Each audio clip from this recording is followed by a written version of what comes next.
Hello everyone, welcome back to our channel. So today in this video I'm going to show you how to use Apple gift card on Apple Music. So if you want to use your gift card on music, you can do so by firstly adding your gift card to your App Store first, to your Apple account.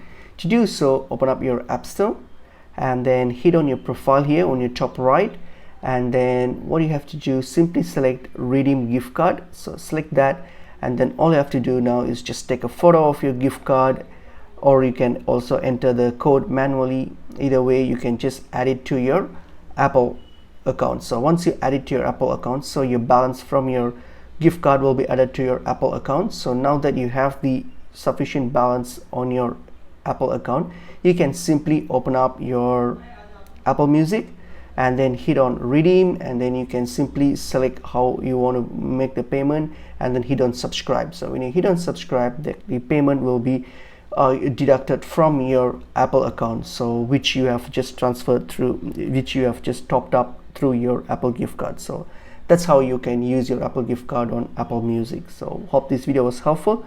I'll see you in another video. Thank you.